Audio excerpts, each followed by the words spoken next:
नमस्कार दोस्तों, आप सभी का स्वागत है आज की बड़ी खबर पर, टुडे लेटेस्ट अपडेट पर। जैसा कि आप सभी को पता है कि कल से कुछ छूट देने की बात की थी प्रधानमंत्री नरेंद्र मोदी ने, तो वैसे ही बहुत सारी चीज़ों में हमें छूट मिल रही है। और सिर्फ इतना ही नहीं, आप अगर कोई दूसरे राज्य में फंसे हुए हैं तो आप लोगों के लिए भी बहुत बड़ी खुशखबरी है। और साथ ही में आप किस किस वजह से आप अपने घर से अपने बाइक लेकर आप बाहर जा सकते, तो वो भी हम बताने वाले हैं। और इन सभी राज्यों में आज से ही ट्रेन और बसेस चलना शुरू हो जाएगा। तो चलिए देख लेते हैं फटाफट इन सभी खबर। और भी कुछ बड़ी खबर है, जैसे कि सबसे पहले हम हेडलाइंस को देख लेते हैं। देखिए, नई गाइडलाइंस, आज से इन सभी क्षेत्र में धुलाई और निर्माण कार्य के छूट। यूपी के मुख्यमंत्री योगी आदित्यनाथ के पिता का दिल्ली के एम्स अस्पताल में निधन। जी हाँ दोस्तों, यूपी के मुख्यमंत्री योगी आदित्यनाथ के पिता का दिल्ली एम्स अस्पताल में निधन हो गया। लेकिन योगी आदित्यनाथ सिर्फ खत लिखकर भेजा है कि वो निधन के समय उसके पिता के पास नहीं जा पाएगा। आप गाड़ी में पेट्रोल और डीजल भरवाना है तो पहनना पड़ेगा मास्क। देश भर में नए नियम लागू। पवित्र रमजान में भारत के मुसलमानों के लिए नई गाइडलाइंस। कोरोना वायरस से भारी नुकसान, जर्मनी ने चीन को भेजा 149 बिलियन यूरो का बिल। तो चलिए अब विस्तार से देख लेते। यूपी के मुख्यमंत्री योगी आदित्यनाथ के पिता का दिल्ली के एम्स अस्पताल में निधन। जी हाँ दोस्तों, उत्तर प्रदेश के मुख्यमंत्री योगी आदित्यनाथ के पिता आनंद सिंह बिष्ट का दिल्ली स्थित अखिल भारतीय आयुर्विज्ञान संस्थान में सोमवार सुबह 10:44 पर निधन हो गया। उत्तराखंड स्थित पैतृक गांव में मंगलवार उनका अंतिम संस्कार किया जाएगा। गौरतलब है कि मुख्यमंत्री योगी आदित्यनाथ के पिता का लिवर और किडनी की समस्या थी। परेशानी बढ़ने पर 13 मार्च को उन्हें एम्स अस्पताल भर्ती किया गया था। अस्पताल के गैस्ट्रो विभाग का डॉक्टर विनीत आहूजा की टीम उनका इलाज कर रही थी। रविवार देर रात तक उनकी स्थिति गंभीर बनी हुई थी। उन्हें वेंटिलेटर पर रखा गया था और डायलिसिस भी कराया गया था। जिस समय सीएम योगी का पिता का निधन की सूचना मिली, उस वक्त वो 11 समितियों के अध्यक्ष के साथ कोरोना वायरस के समीक्षा पर बैठक कर रहे थे।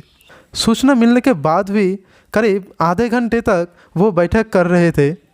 उसके बाद पिता के निधन पर योगी आदित्यनाथ ने एक पत्र जारी कर कहा कि मुझे इस बात का बहुत दुख है। अंतिम चरण में उनके दर्शन की हार्दिक इच्छा थी, लेकिन वैश्विक महामारी के खिलाफ देश के लिए लड़ाई में उत्तर प्रदेश की 23 करोड़ जनता के लिए मैं आगे बढ़ने के कर्तव्य बोध के कारण मैं ऐसा नहीं कर सका। उन्होंने कहा कि लॉकडाउन की सफलता और कोरोना को हराने की रणनीति के कारण वो कल अंतिम संस्कार के कार्यक्रम में भी भाग नहीं ले पाएगा। इसके साथ ही सीएम योगी ने अपनी मां और परिवार वालों की अपील की है कि वो लॉकडाउन का पालन करें और वो सुनिश्चित करें कि अंतिम संस्कार में कम से कम लोग शामिल हो। चलिए अगली बड़ी खबर की ओर। देखिए, नई गाइडलाइंस, आज से माल धुलाई और निर्माण कार्य में छूट।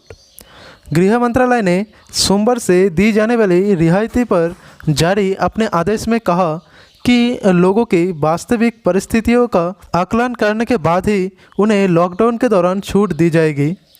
प्रवासी मजदूरों का अपना घरों तक जाने के दौरान अधिकारियों को उनमें सामाजिक दूरी और नियम का पालन कराए, जिसके बाद वह अपने गृह क्षेत्र में अनुमति प्राप्त आर्थिक गतिविधियों का शामिल कर सकते हैं। लेकिन हॉटस्पॉट में कोई छूट नहीं दी जाएगी। बिना हॉटस्पॉट वाले इलाके में सोमवार से रेल, सड़क और सामुद्रिक मार्ग से अंतर्जातीय और राज्य के भीतर माल की ढुलाई की इजाज़त होगी।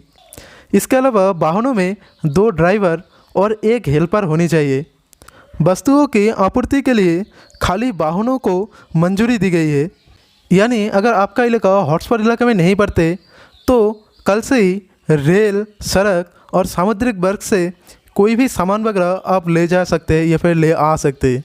साथ ही में कोई भी सामान को एक जगह से दूसरी जगह पर ट्रांसपोर्ट करने के लिए आप एक वाहनों में 2 ड्राइवर और एक हेल्पर आप रख सकते। वही जरूरी सामान के लिए खुर्दा और थोक दुकान खुली रहेगी। बड़ी ईंट और गारे से संबंधित स्टोर भी खुली रहेगी। हाईवे के किनारे ढाबे और ट्रक मरम्मत की दुकान खुली रहेगी। जरूरी सेवाओं के लिए स्टाफ मजदूरों की भी आज़ादी की इजाज़त देगी। इसके अलावा कई सेवाओं का साथ अनुमति दी गई है। कार्यस्थल में आने जाने की छूट, आपातकालीन चिकित्सा और जरूरी वस्तुओं को लाने या फिर जाने वाले निजी वाहनों का मंजूरी दी गई है। यानी कि आप अपने घर से अपना बाइक, अगर आपके पास अगर बाइक है या फिर कार है तो उससे आप जा सकते हैं। कार में ड्राइवर के अलावा पीछे के सीट पर सिर्फ एक व्यक्ति की जाने की मंजूरी है। अगर आपके पास कार है तो आपके साथ ड्राइवर और सिर्फ आप एक ही आदमी आप जा सकते हैं। 2 पहिए वाहनों में सिर्फ इसे चलाने वालों की इजाज़त है। किसी को पीछे नहीं बैठा सकते आप। यानी कि आप अगर बाइक से अगर बाहर जा रहे हैं तो सिर्फ आपका ही सिर्फ इजाज़त है, आपके पीछे आप किसी को नहीं बैठा सकते।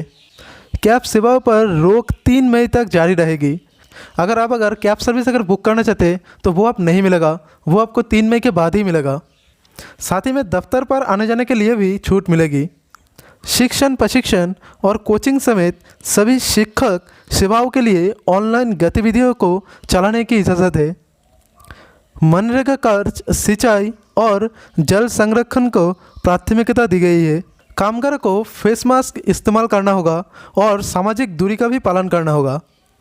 तेल एवं गैस की आपूर्ति, बिजली, डाक सेवाएं, जल, स्वच्छता, कचरा प्रबंधन, दूरसंचार एवं इंटरनेट सेवाओं की भी इजाज़त रहेगी।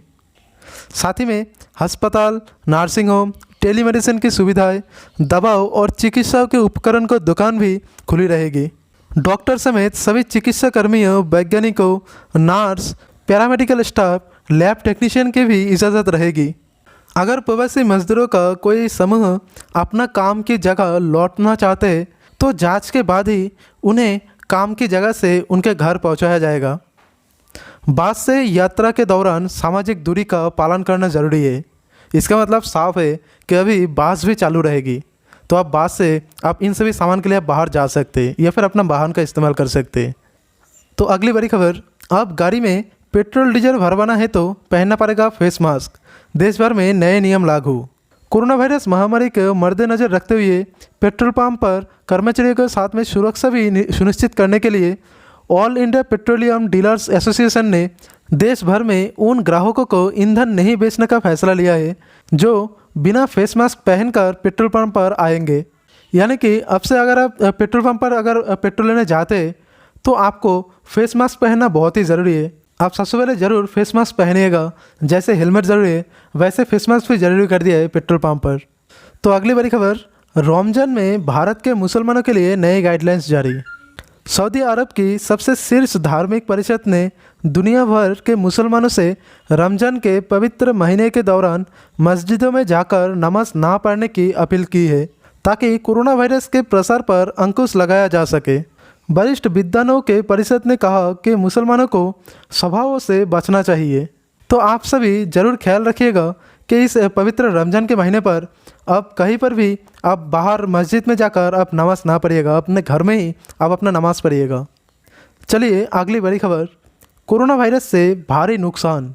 जर्मनी ने चीन को भेजा 149 बिलियन यूरो का बिल।